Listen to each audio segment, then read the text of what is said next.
Bonjour, nous sommes le jeudi 2 décembre. Voilà. J'espère que vous allez tous bien et que mes guidances vous aident parfois à prendre conscience de certaines choses ou à comprendre que c'est la vie qui vous présente certaines épreuves et que du coup, voilà, faut s'y confronter pour grandir, parce qu'on n'est pas là par hasard. Donc aujourd'hui, donc là il restait plus que 3 signes, donc j'en ai mis un. Aujourd'hui ça va être la Vierge. Voilà, la Vierge. La maison 7, c'est intéressant pour la Vierge, ça. Enfin, c'est intéressant pour tout le monde, hein, en fait. Bon, alors, la maison 7, c'est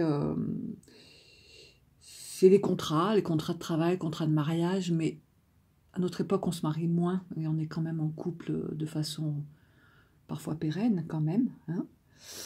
Donc c'est aussi les unions, tout simplement, c'est pour ça qu'il y a écrit les unions. Mais en fait, c'est le mode relationnel, c'est tout ce qui vous relie, ça fait partie du trigone relationnel, donc 3, 7, 11.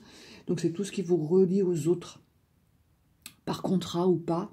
En tout cas, c'est tout ce qui vous... Enfin, le type de personne qui vous attire. Ça, c'est intéressant aussi à comprendre. Parce que souvent, on va chercher quelque chose qu'on n'a pas en soi, ou qu'on n'arrive pas à régler en soi, ou qu'on a besoin de mettre à distance de soi. Donc, on ne peut le vivre que par transfert. Et des fois, ça se passe là, ça se passe dans le couple. C'est-à-dire que ce qui vous fait peur à l'intérieur de vous, vous le mettez à l'extérieur.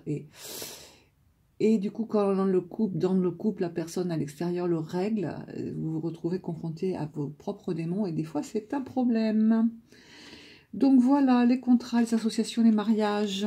Mars, le conflit, l'agressivité dans le couple. Alors, on va le prendre, je vais essayer de le prendre à plusieurs niveaux. Dans le couple, ça peut être le besoin de défendre son territoire, comme l'agressivité aussi, l'agressivité de l'autre, comme la sienne. Il faut toujours se poser la question de où on se situe.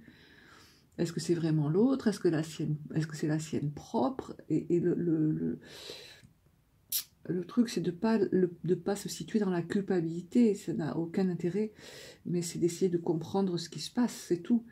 Après, ça peut être au niveau du travail, la nécessité de défendre ses intérêts, tout simplement, et de défendre son contrat ou d'aller voir ailleurs. Parce que c'est un mode d'action, Mars. Mars en maison 7, c'est agir au niveau du contrat de travail. Donc, poser des actes, aller voir ailleurs, tout simplement. Au niveau du couple, c'est des relations tendues. Ou, allez, on va optimiser, faire des choses avec l'autre, c'est-à-dire agir ensemble. Mais ça, on verrait le résultat en maison 8, là on a tiré la 7.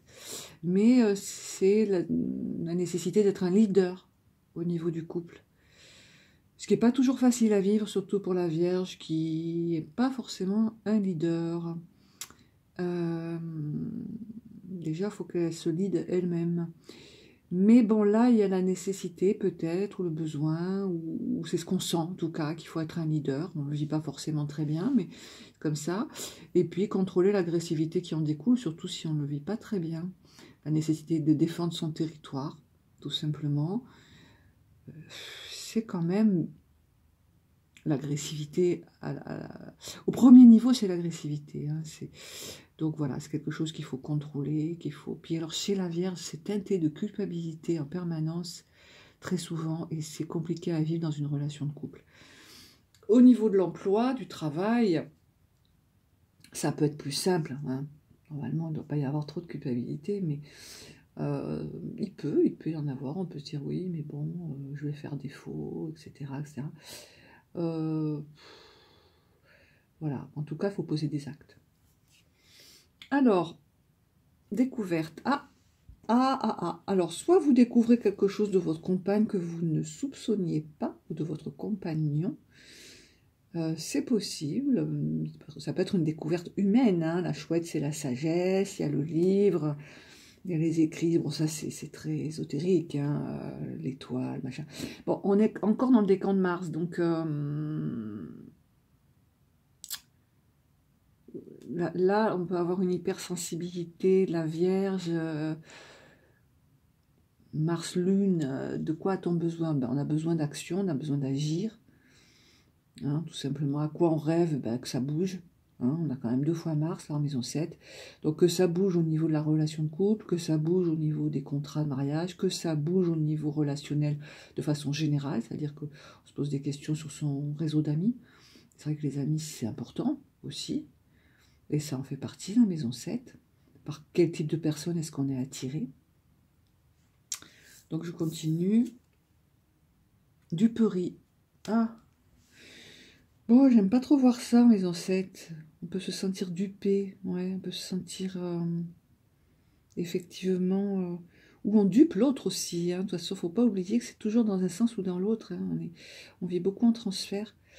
Donc, on a un 9, ouais, on a un 9 de denier, donc il y a un bilan au niveau de l'argent, hein.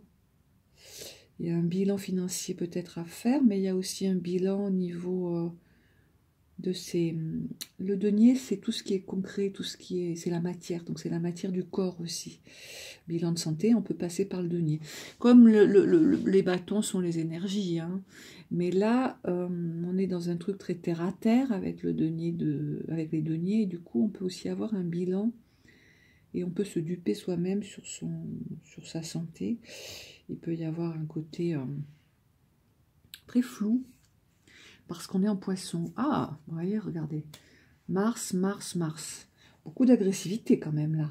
Hein, refoulé. Là, on est sur du passif-agressif, parce qu'on est sur du 9, c'est Saturne. C'est refoulé, et pourtant, c'est là.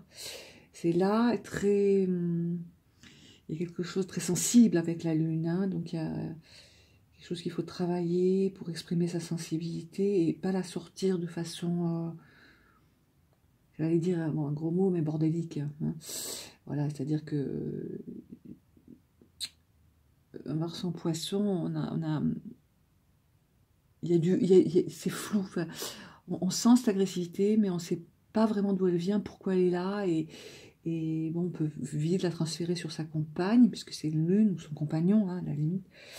Et il faut aussi s'analyser soi. Et en poisson, on est vraiment dans beaucoup d'émotions. Mais bon, voilà, je reviens vraiment sur le fait qu'il y a 3 Mars, là. Donc, il y a un travail à faire sur l'agressivité, sur sa part masculine. Comment est-ce qu'on la vit? Comment est-ce qu'on gère ses pulsions? Son besoin d'agir, hein, son besoin de faire avancer les choses, son besoin d'être un leader. La Vierge, elle est beaucoup au service des autres, parfois un peu trop, et elle se cache derrière ça. Et du coup, elle n'assume pas forcément ce qui lui serait nécessaire comme action à elle-même. Voilà. Et que dit... Alors, vous voyez, là, on est quand même... ouais. Volonté de contrôler, hors la loi, dictateur, criminel, gangster, structure contraignante. Et ouais, le 8, c'est la matière. On revient sur cette notion de matière. Plaie collective, bon, niveau en régression, on est dans on veut contrôler. Voilà, on veut contrôler. Il y a quelque chose de... C'est pas dans la nature première de la Vierge. Hein. C'est pas... sauf qu'elle a...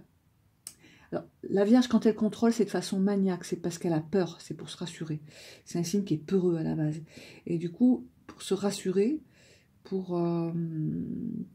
pour se rassurer parce qu'elle a trop peur, et ben oui, elle contrôle, elle va tout contrôler.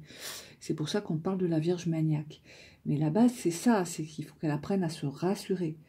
Donc là, on n'est pas sur hors-la-loi, non, on est plus sur volonté de contrôler, de se contrôler aussi. Et du coup, son mode d'action, il est tout le temps castré. Hein, il y a un phénomène de castration dans son action. Structure contraignante, voilà. Donc il faut réfléchir à la structure qu'on a mis en place pour soi ou pour les autres. Le côté vierge maniaque est a une vision du monde qui est très fermée, qui est dans les croyances. Et du coup, c'est compliqué de la faire sortir de ses croyances. Voilà. C'est compliqué. Donc, il y a un travail à faire sur comment elle croit qu'elle doit agir, comment elle croit qu'est son agressivité, comment elle croit, vous voyez, tout ça. Et comment elle croit qu'elle va contrôler sa peur et comment elle pense que, et d'où elle pense que sa peur vient, parce qu'elle peut simplement venir d'elle aussi, parce que c'est pas un signe qui aime se mettre en danger, c'est tout. Autant le bélier il va dans le mur, autant la vierge elle va tout faire pour l'éviter.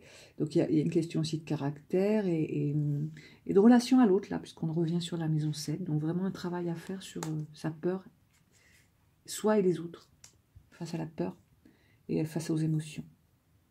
C'est intéressant. Hein, bon, il est drôle ce regard de la mafia. Moi, je trouve ça très très drôle, ça, c'est cette façon de regarder comme ça. Voilà.